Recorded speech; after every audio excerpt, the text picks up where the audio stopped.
Hey guys, welcome to my YouTube channel. This is my very first video actually uploading a accounting topic that I'm teaching, and I hope this video helps you guys a lot. Please don't forget to like, comment, share and subscribe it. Tell your friends to join if you know that they need extra help. This channel is designed to help y'all.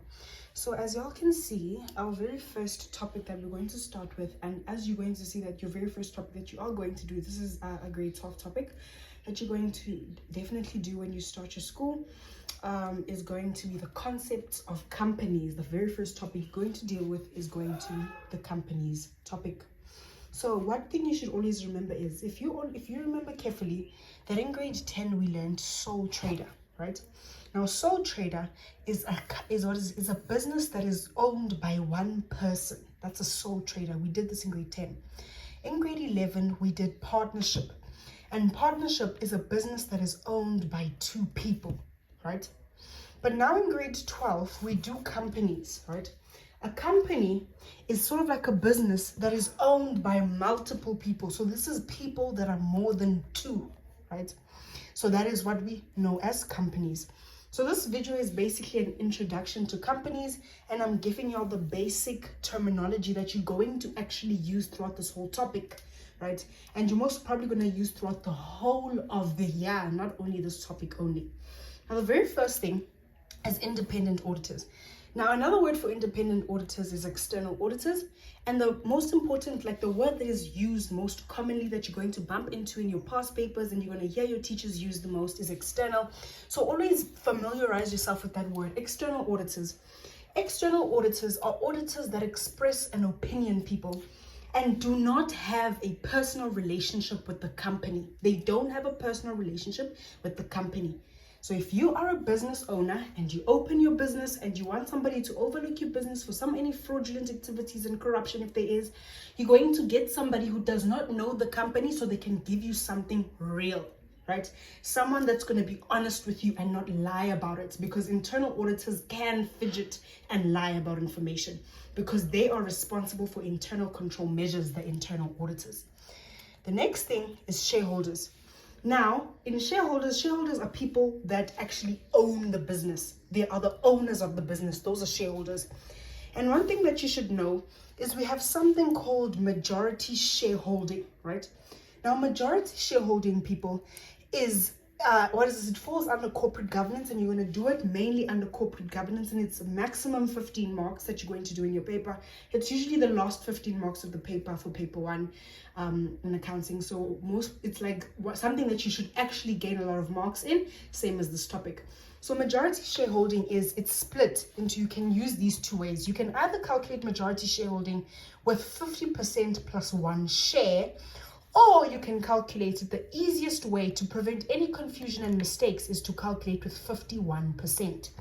Because 51%, you just say the number, the total number of shares times 51%. It's simple, because sometimes people make a mistake. They say 50% and they forget to add one share. And then what happens? You've messed it up. You've got it all wrong, because you can't just say majority shareholding is 50%, people, because another person can own a 50% and you guys have an equal say in the company. You're not the major shareholder that has the number one say in the company.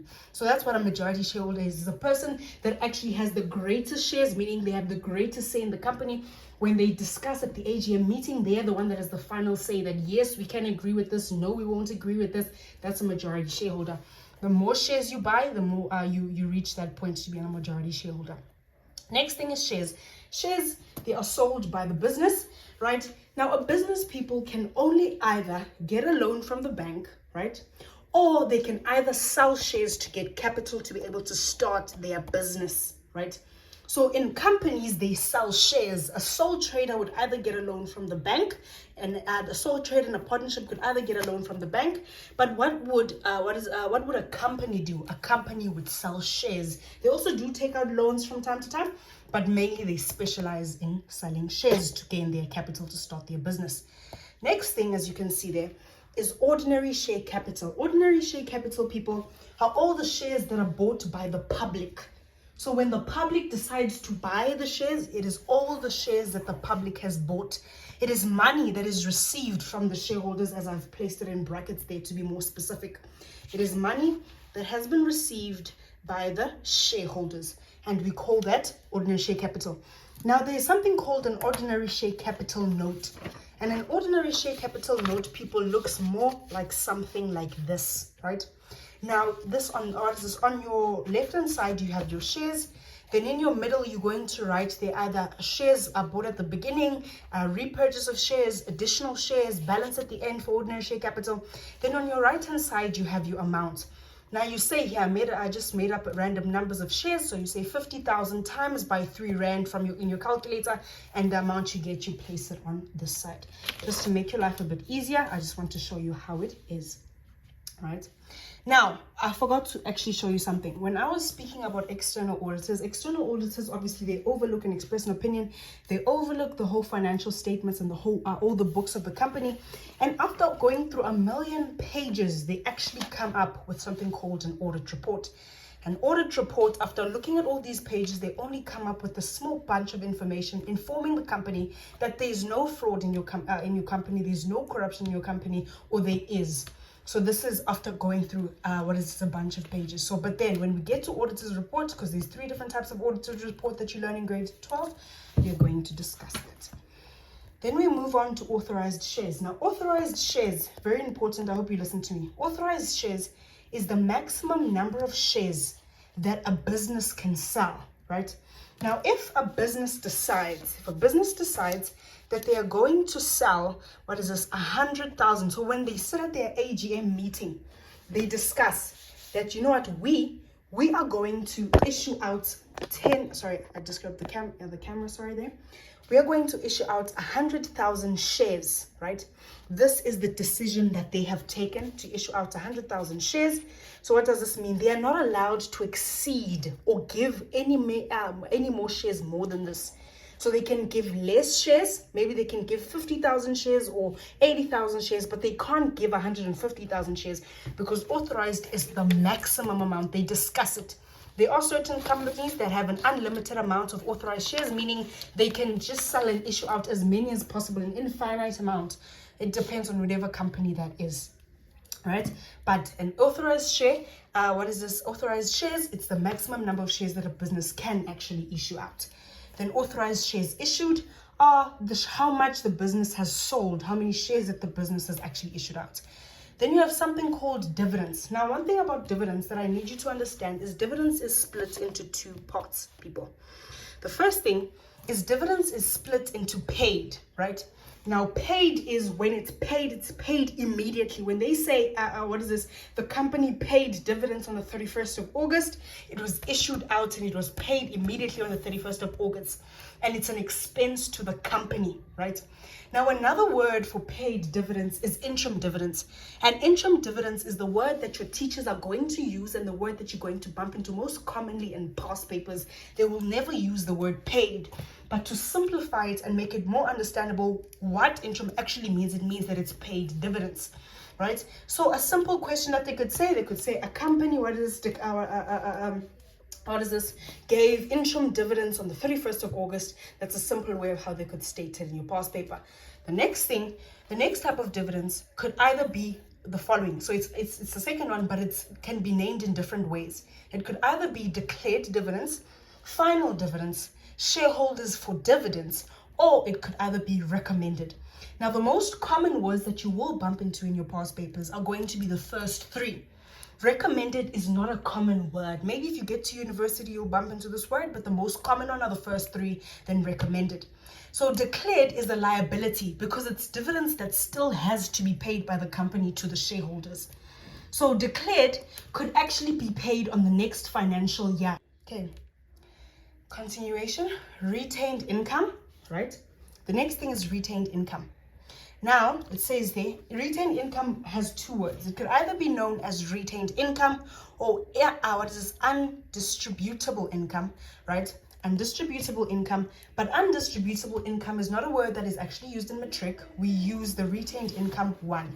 So I want you to familiarize yourself. This is the one that you're going to find and bump into the most in past papers.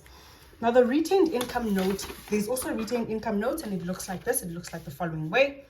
Now, this is how the retained income note actually looks like, right? Has balance at the beginning, profit after tax, repurchase. You know that in accounting, brackets indicates an expense. It indicates a minus to the business's bank account. Dividends, it has to be taken out from the business to be paid to the shareholders, so it's a minus. Same thing when you're buying back shares from an unhappy shareholder or a dead shareholder, you're taking out money from the business and issuing out to the shareholder, right? Remember that, it's very important. Then the next thing that I want to discuss, a very important one, is the provisional income tax and the income tax. I want you to look on your left-hand side. Now, I'm going to give you an example. The business paid, for example, for the provisional income tax, the business paid 500,000, right? That's for example. Now, provisional income tax is the estimation of how much the business has paid to SARS. So throughout the whole year, there's going to be a full year, right, of a full year as the financial year, and SARS is going to send a receipt to the company and saying this year, depending on how much profit you've made, because remember, the more tax you pay, right, if you made more profit in that specific year. So if it's going to send a receipt and SARS says, for example, this year you're supposed to pay me 700,000 rand. I hope y'all can see this. Yes, you can. 700,000 rand. Now, provisional income tax, there's a difference between these two. Provisional income tax is the one that has been paid by the business.